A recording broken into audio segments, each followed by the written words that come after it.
everybody. It is another Friday afternoon, and that means it is time for Facebook Live on WKYT with WKYT.com, Facebook, and that's Lee K. Howard. I'm Brian Milam. We have had a heck of a week, and just breaking news just moments ago, Benny Snell, his final game will be the Citrus Bowl. He is declaring for the draft. This wasn't a surprise to anybody. Everybody thought after 3 years, 1,000-yard rushing in each of those years, that Benny would declare for the NFL. Now, though, it is official. And it's also good to know that he is going to play in the bowl game. I know there have been players in the past who have an NFL future ahead of them, not necessarily at Kentucky, but at other schools that decide to sit out that bowl game. I think Benny, after sitting out last year's bowl game, essentially after the penalty, I think he wants to get into that bowl game and prove that he can play in that game and leave one lasting impression. And he has, of course, a rushing record to chase. Yeah, and, you know, he's, 107 yards away, I believe, from breaking Sonny Collins' mark. And you go back and think, because we heard from James Franklin today, the Penn State coach, saying, yeah, he's got a lot of extra incentive. What's he, 100 yards away? Well, Penn State's strength is stopping the run. And I think if and hopefully he doesn't, but if he falls 2, 3, 4, 5 yards short, you got to go back to last year's bowl game when he sat out 2.5 quarters after getting kicked out. But it's Facebook Live Friday, so give us your questions and your comments online, and we will get to those as soon as we can. And John Calipari finishing a press conference just a minute ago. It's been a busy week for basketball. Quite Green leaving, the transferring out of Kentucky.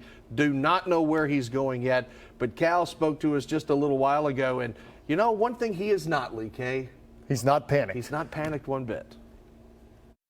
I recruit the best players we can recruit and try to help those kids. And if that includes 2 or 3 or 4 year guys, that's fine. Would I rather do this like I did back in UMass? And yeah, I'd rather be coaching guys. It's not what the environment is. So now you lose a game and all of a sudden this is the, what? We just been to more Final Fours, won more league. How many league tournaments have we won with all young guys? 6. What's it? I mean, come on now. I'm not panicked. It sounds like some people are panicked. I am not. I love this.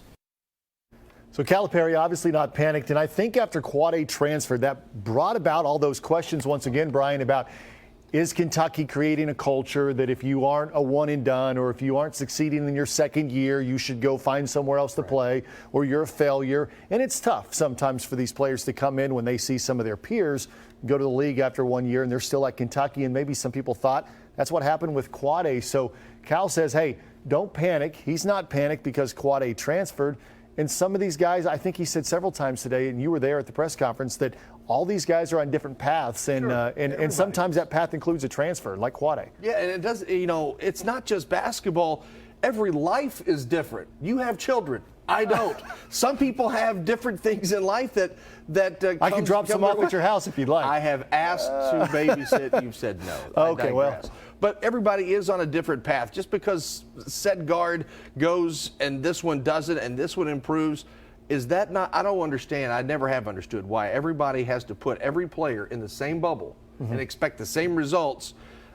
Because that's not the way life is. You know, he mentioned about Quade's mother that crying about this situation. Yeah. This is not easy of a situation on an 18-year-old, 19, 20-year-old kid to first come to Kentucky, play and be somewhat successful, then sit down a little bit and you don't get as many opportunities.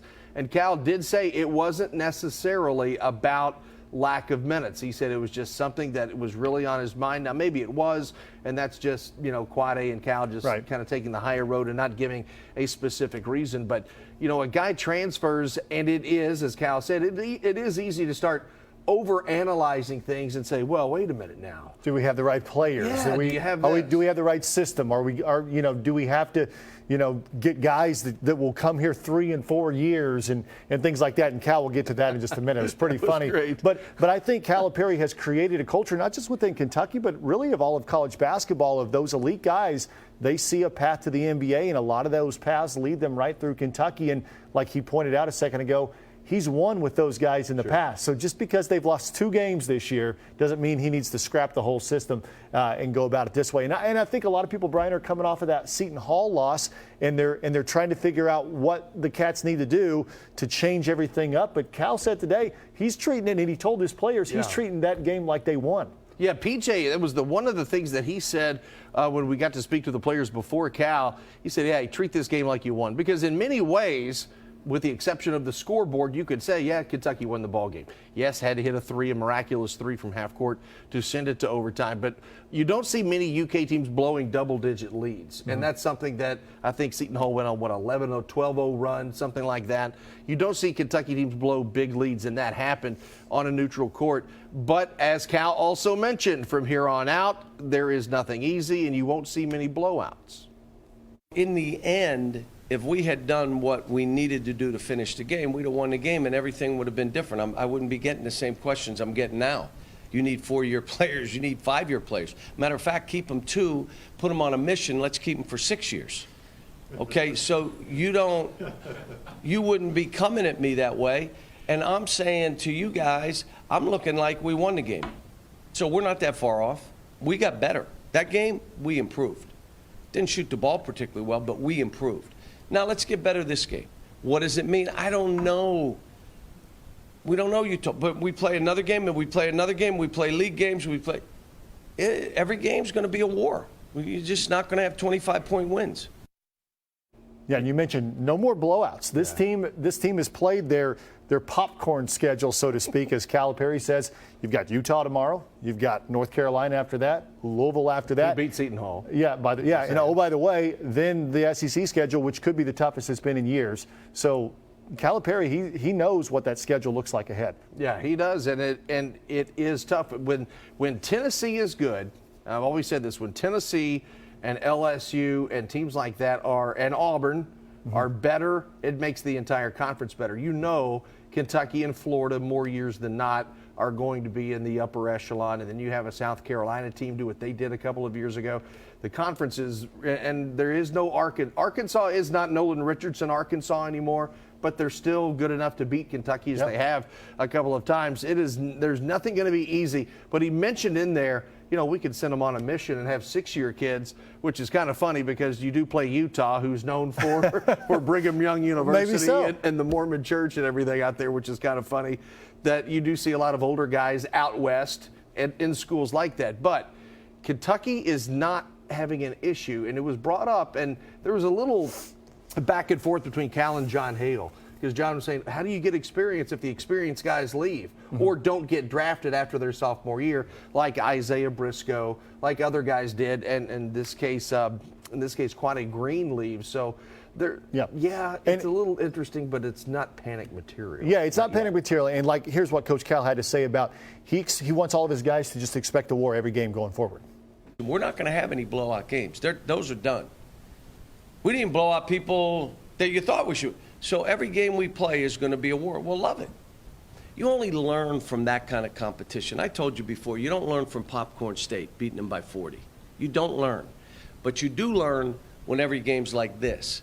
Every game will be a war. Every game will come down to 3 possessions. All right, now we know playing winning basketball is going to matter.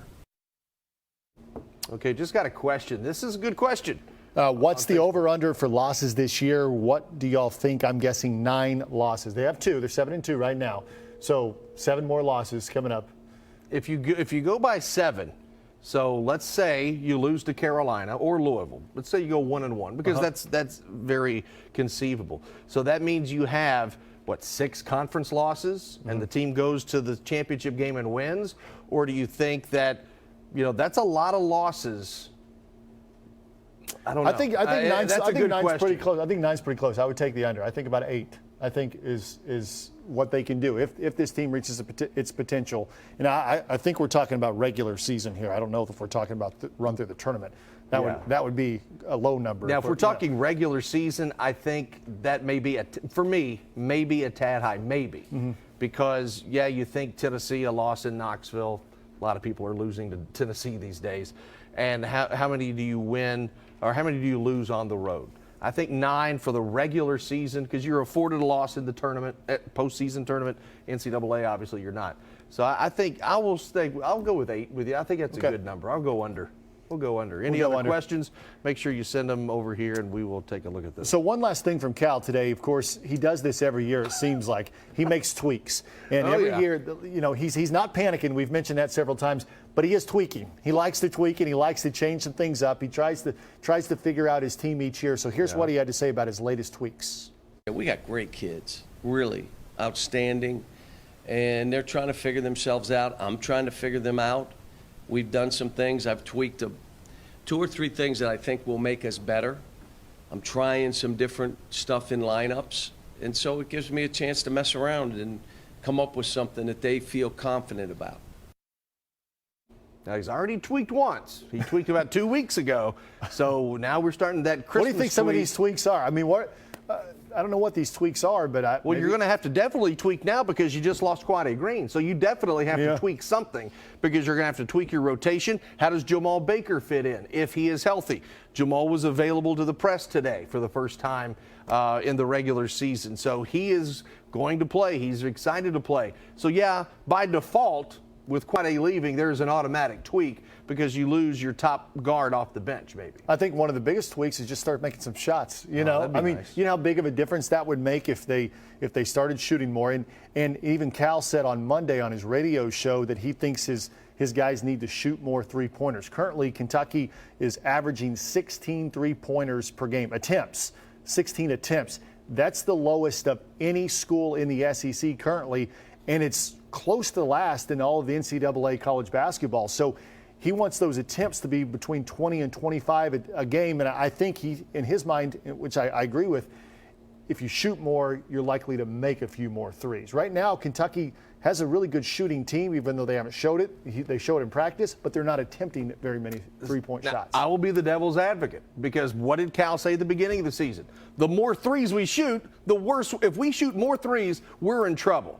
That is a paraphrasing, a direct quote. So Cal is, as he says, the environment is always changing around him. So now he's changing, he's tweaking what he said before because he said this team, if we shoot 16, 17 threes, we're okay. He said we get into 23, 24, 25, we've got a problem. You go back and look in the last 10 years. This will be a good Facebook project, and I'll give it to anybody out there that wants it. Let's go back and look over the last 10 years when Kentucky has attempted 20 or more three-pointers. What's their record? In the Cal era, that would be a good project. He's never really had a lot of team. His offense has never really lent itself to a lot of three-points. It's a dribble drive, so it's never lent itself to a lot of three-point shots. But the way that everybody's playing, you know, dribble, drive, they collapse. You got to kick it out, and someone's got to hit a three. And, you know, Tyler Hero, Emmanuel Quickly, Jamal Baker now.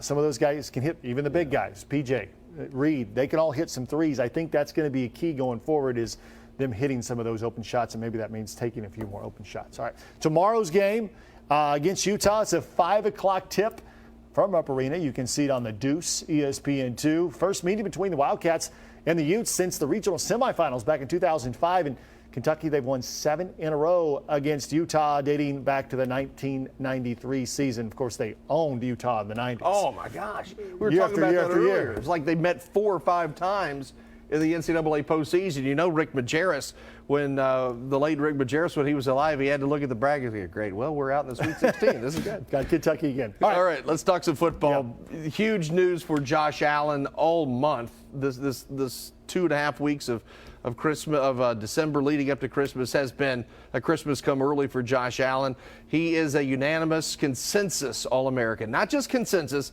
a unanimous consensus. First time since Art Still in 77, and just unbelievable. Yeah. Now, to be a consensus All-American, a player must be named first team on at least 2 of the 5 selected All-American teams in order to be considered a consensus All-American. But in Josh Allen's case, he was named to all 5 first teams. So he was a unanimous choice by the American Football Coaches Association, the Associated Press, the Football Writers Association of America, the Sporting News, and the Walter Camp Foundation. So Allen joins this group of Wildcats to be a consensus All-American. The most recent, Derek Abney in 2002, who was just electrifying on punt returns, kick returns, and just period. Tim Couch and James Whalen. James Whalen had more than 100 catches in that 98-99 season that ended Of course, that next year it ended in with that horrible injury against Syracuse. But then you have to go all the way back to 77. Art Still, who had a Hall of Fame career for the Kansas City Chiefs. He's in the Chiefs Hall of Fame. Sam Ball, 65. Now we're getting to the linemen. Still, Ball, Michaels. You've got Bob Gain, 1950. Babe Perilli did it twice in 50 and 51, leading the Wildcats to the Sugar Bowl win, that famous Sugar Bowl win over Oklahoma, and Bud Wilkinson snapping that 38-game winning streak. But there are not a lot of All-Americans, consensus All-Americans for UK.